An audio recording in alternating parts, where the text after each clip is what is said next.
April ತಿಂಗಳು ಕೊನೆಯ ವಾರದತ್ತ ಸಾಗುತ್ತಿದೆ. ಆದರೆ ಇನ್ನೂ ಬಹುತೇಕ ಜನರಿಗೆ ಪಿಂಚಣಿ ಹಣ ಬಂದಿಲ್ಲ ಎಂಬುದು ದೊಡ್ಡ ಚರ್ಚೆಯ ವಿಷಯವಾಗಿದೆ.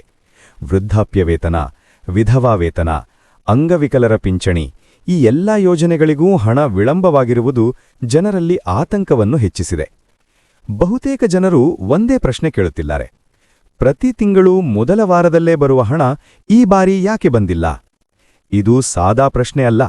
ಏಕೆಂದರೆ ಈ ಹಣದ ಮೇಲೆ ಅವಲಂಬಿತವಾಗಿರುವವರು ಯಾರು ಗೊತ್ತಾ? ವಯಸ್ಸಾದ ಹಿರಿಯರು, ದಿನನಿತ್ಯ ಔಷಧಿ ತೆಗೆದುಕೊಳ್ಳುವವರು, ಸಣ್ಣ ಖರ್ಚುಗಳಿಗೆ ಪಿಂಚಣಿಯನ್ನೇ ನಂಬಿರುವ ಕುಟುಂಬಗಳು. ಈ ಪರಿಸ್ಥಿತಿಯಲ್ಲಿ ಹಣ ವಿಳಂಬವಾಗುವುದು ಅವರ ಜೀವನದ ಮೇಲೆ ನೇರ ಪರಿಣಾಮ ಬೀರುತ್ತದೆ. ಇದಕ್ಕೂ ಮಧ್ಯೆ ಗೃಹಲಕ್ಷ್ಮಿ ಯೋಜನೆಯ ಬಗ್ಗೆ ಕೂಡ ಹಲವಾರು ಪ್ರಶ್ನೆಗಳು ಕೇಳಲಾಗುತ್ತಿದೆ. ಈಗಾಗಲೇ 29ನೇ ಕಂತು ಕೆಲವು ಜನರಿಗೆ ಬಂದಿಲ್ಲ. 30ನೇ ಕಂತು ಯಾವಾಗ ಬರುತ್ತದೆ ಎಂಬುದರ ಬಗ್ಗೆ ಸ್ಪಷ್ಟ ಮಾಹಿತಿ ಇಲ್ಲ. ಕೆಲವರು ಹೇಳುತ್ತಾರೆ, ಚುನಾವಣೆ ಸಮಯದಲ್ಲಿ ಮಾತ್ರ ಹಣ ಬೇಗ ಬರುತ್ತದೆ. ಈಗಾಗಲೇ 2-3 ಕಂತುಗಳನ್ನು ಒಟ್ಟಿಗೆ ಬಿಡುಗಡೆ ಮಾಡಿದ್ದರು. ಆದರೆ ಈಗ ಏಕೆ ವಿಳಂಬವಾಗುತ್ತಿದೆ? ಇದು ಜನರಲ್ಲಿ ಗೊಂದಲ ಮೂಡಿಸಿದೆ. ಪಿಂಚಣಿ ಹಣದ ವಿಷಯಕ್ಕೆ ಬಂದರೆ, ಮಾರ್ಚ್ ತಿಂಗಳ ಹಣವೂ ಕೆಲವರಿಗೆ ತಡವಾಗಿ ಬಂದಿದೆ. ಈಗ ಏಪ್ರಿಲ್ ತಿಂಗಳ ಹಣವೂ ಬಿಡುಗಡೆಯಾಗದೇ ಇರುವುದರಿಂದ 2 ತಿಂಗಳ ಹಣ ಬಾಕಿಯಿದೆ ಎಂಬ ಅನುಮಾನ ಮೂಡಿದೆ. ಆದರೆ ಇಲ್ಲಿ ಒಂದು ಮುಖ್ಯ ಸಂಗತಿ ಏನೆಂದರೆ, ಸರ್ಕಾರ ಈ ಯೋಜನೆಗಳನ್ನು ಸಂಪೂರ್ಣವಾಗಿ ನಿಲ್ಲಿಸುವುದಿಲ್ಲ. ಹಣ ಬಿಡುಗಡೆಯಲ್ಲಿ ತಾತ್ಕಾಲಿಕ ವಿಳಂಬ ಮಾತ್ರ ಆಗಿರಬಹುದು.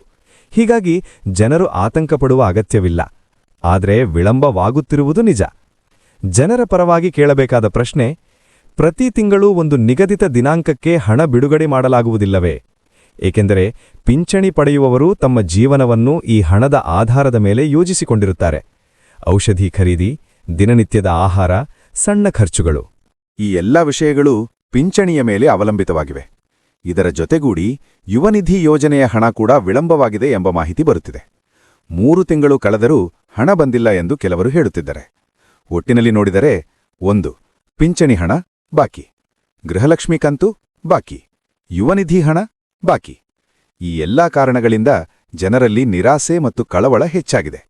ಆದರೆ ಕೆಲವೊಂದು ಮಾಹಿತಿ ಪ್ರಕಾರ, 1. ಪಿಂಚಣಿ ಹಣವನ್ನು ಏಪ್ರಿಲ್ ಕೊನೆ ವಾರದಲ್ಲಿ ಬಿಡುಗಡೆ ಮಾಡುವ ಸಾಧ್ಯತೆಯಿದೆ. ಇಲ್ಲದಿದ್ರೆ ಮೇ ಮೊದಲ ವಾರದಲ್ಲಿ ಹಣ ಬರಬಹುದು. ಹೀಗಾಗಿ ಇನ್ನೂ ಸ್ವಲ್ಪ ಸಮಯ ಕಾಯಬೇಕಾಗಿದೆ. ಇದನ್ನೆಲ್ಲ ಗಮನಿಸಿದಾಗ ಜನರ ಮುಖ್ಯ ಬೇಡಿಕೆ ಏನೆಂದರೆ, 1. ಪಿಂಚಣಿ ಮೊದಲು ಬಿಡುಗಡೆ ಮಾಡಬೇಕು. ವಿಶೇಷವಾಗಿ ವೃದ್ಧರು ಮತ್ತು ಅಂಗವಿಕಲರಿಗೆ ಆದ್ಯತೆ ನೀಡಬೇಕು. ಏಕೆಂದರೆ ಅವರು ಈ ಹಣವನ್ನೇ ಸಂಪೂರ್ಣವಾಗಿ ಅವಲಂಬಿಸಿಕೊಂಡಿದ್ದಾರೆ. ಇನ್ನೊಂದು ಮುಖ್ಯ ಎಚ್ಚರಿಕೆ, ಇತ್ತೀಚೆಗೆ ಜನಗಣತಿ ಅಥವಾ ಇತರ ಹೆಸರಿನಲ್ಲಿ ಮನೆಗೆ ಬಂದು ಆಧಾರ್ ನಂಬರ್, OTP, ಬ್ಯಾಂಕ್ ಮಾಹಿತಿ ಕೇಳುವ ಪ್ರಕರಣಗಳು ಹೆಚ್ಚಾಗಿವೆ. ದಯವಿಟ್ಟು ಯಾರಿಗೂ ಈ ಮಾಹಿತಿಯನ್ನು ನೀಡಬೇಡಿ. ಇವು ಮೋಸಗಳಾಗಿರಬಹುದು. ಈಗಿನ ಪರಿಸ್ಥಿತಿ ನೋಡಿದರೆ ಒಂದು ವಿಷಯ ಸ್ಪಷ್ಟ: ಹಣ ಬರುತ್ತದೆ, ಆದರೆ ಸ್ವಲ್ಪ ವಿಳಂಬವಾಗಿದೆ. ಹೀಗಾಗಿ ಜನರು ಆತಂಕಪಡುವ ಬದಲು ಸರಿಯಾದ ಮಾಹಿತಿಗಾಗಿ ಕಾಯುವುದು ಮುಖ್ಯ. ಮೊದಲ ಭಾಗದಲ್ಲಿ ನೋಡಿದಂತೆ ಪಿಂಚಣಿ, ಗೃಹಲಕ್ಷ್ಮಿ ಮತ್ತು ಯುವನಿಧಿ ಹಣಗಳ ವಿಳಂಬ ಜನರಲ್ಲಿ ದೊಡ್ಡ ಪ್ರಶ್ನೆಯಾಗಿಬಿಟ್ಟಿದೆ. ಈಗ ಪ್ರಮುಖವಾಗಿ ಎಲ್ಲರೂ ಕೇಳುತ್ತಿರುವ ಪ್ರಶ್ನೆ, 30ನೇ ಕಂತು ಯಾವಾಗ ಬರುತ್ತೆ? ಲಭ್ಯವಾಗಿರುವ ಮಾಹಿತಿಯ ಪ್ರಕಾರ ಗೃಹಲಕ್ಷ್ಮಿ ಯೋಜನೆಯ 30ನೇ ಕಂತು ತಕ್ಷಣ ಬಿಡುಗಡೆಯಾಗುವ ಸಾಧ್ಯತೆ ಕಡಿಮೆ. ಯಾಕೆಂದ್ರೆ ಈಗಾಗಲೇ ಹಿಂದಿನ ತಿಂಗಳಲ್ಲಿ 2-3 ಕಂತುಗಳನ್ನು ಒಂದೇ ಸಮಯದಲ್ಲಿ ಬಿಡುಗಡೆ ಮಾಡಲಾಗಿದೆ. ಇದರ ಪರಿಣಾಮವಾಗಿ ಮುಂದಿನ ಕಂತು ಸ್ವಲ್ಪ ವಿಳಂಬವಾಗುವ ಸಾಧ್ಯತೆ ಇದೆ. ಅಂದಾಜು ಪ್ರಕಾರ ಮೇ ಮೊದಲ ವಾರ ಅಥವಾ 2ನೇ ವಾರದಲ್ಲಿ 30ನೇ ಕಂತು ಬಿಡುಗಡೆಯಾಗುವ ಸಾಧ್ಯತೆ ಇದೆ. ಅದರ ಮೊದಲು ಪ್ರಾಸೆಸ್ ಹಂತ ಅಂದರೆ ಪ್ರಾಸೆಸ್ ಸ್ಟೇಜ್ಗೆ ಬರಬೇಕು. ಅದರ ನಂತರ ಕೆಲವೇ ದಿನಗಳಲ್ಲಿ ಹಣ ಖಾತೆಗೆ ಜಮಾವಾಗುತ್ತದೆ. ಯಾರಿಗೆ ಮೊದಲು ಹಣ ಬರುತ್ತೆ? ಇದು ತುಂಬಾ ಮುಖ್ಯ ವಿಷಯ. ಸಾಮಾನ್ಯವಾಗಿ ಸರ್ಕಾರ ಹೀಗೆ ಪ್ರಾಧಾನ್ಯತೆ ನೀಡುತ್ತದೆ: 1. ವೃದ್ಧಾಪ್ಯ ವೇತನ ಪಡೆಯುವವರು, 2. ಅಂಗವಿಕಲರ ಪಿಂಚಣಿ, 3. ವಿಧವಾ ವೇತನ. ಈ ವರ್ಗದವರಿಗೆ ಮೊದಲಿಗೆ ಹಣ ಬಿಡುಗಡೆ ಮಾಡುವ ಸಾಧ್ಯತೆ ಹೆಚ್ಚು. ಯಾಕೆಂದ್ರೆ ಇವರು ಈ ಹಣವನ್ನೇ ಜೀವನಕ್ಕೆ ಅವಲಂಬಿಸಿದ್ದಾರೆ. ದಿನನಿತ್ಯದ ಖರ್ಚುಗಳಿಗೆ ಇದು ಅತ್ಯಗತ್ಯ. ಹೀಗಾಗಿ ಈ ವರ್ಗದವರು ಮೊದಲು ಹಣ ಪಡೆಯುವ ಸಾಧ್ಯತೆ ಇದೆ. ಪೆಂಡಿಂಗ್ ಹಣ ಯಾವಾಗ ಕ್ಲಿಯರ್ ಆಗುತ್ತೆ? ಇದೀಗ ದೊಡ್ಡ ಪ್ರಶ್ನೆ ಇದೆ. ಹಲವರಿಗೆ 28ನೇ ಕಂತು ಬಾಕಿ, 29ನೇ ಕಂತು ಬಂದಿಲ್ಲ. ಈಗ 30ನೇ ಕಂತು ಕೂಡ ಬರಬೇಕಿದೆ. ಈ ಪರಿಸ್ಥಿತಿಯಲ್ಲಿ ಸಾಮಾನ್ಯವಾಗಿ ಏನಾಗುತ್ತದೆಯೆಂದ್ರೆ, ಒಮ್ಮೆ ಸರ್ಕಾರ ಬಿಡುಗಡೆ ಪ್ರಾರಂಭಿಸಿದರೆ ಬಾಕಿಯಿರುವ ಎಲ್ಲಾ ಕಂತುಗಳನ್ನು ಒಟ್ಟಿಗೆ ಅಥವಾ ಹಂತಹಂತವಾಗಿ ಜಮಾ ಮಾಡಬಹುದು. ಇಲ್ಲಿಯವರೆಗೆ ನಾವು ಎಲ್ಲ ಮುಖ್ಯ ವಿಚಾರಗಳನ್ನು ನೋಡಿದ್ದೇವೆ.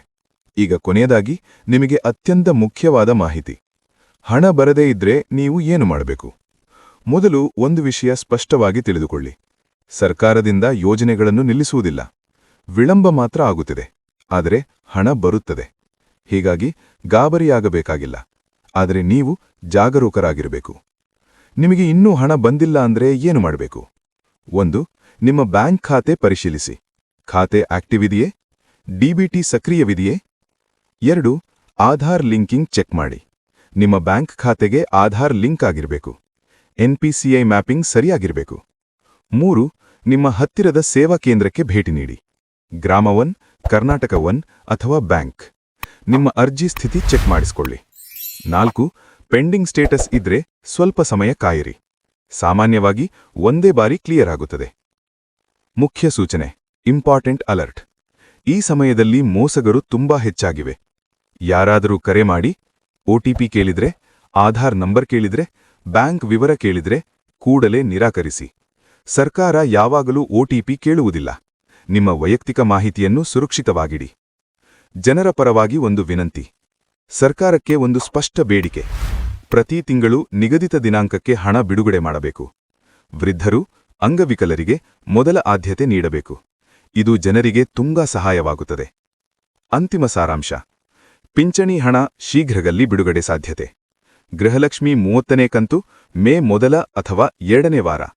ಯುವನಿಧಿ ಪೆಂಡಿಂಗ್, ಶೀಘ್ರದಲ್ಲೇ ಅಪ್ಡೇಟ್ ನಿರೀಕ್ಷೆ.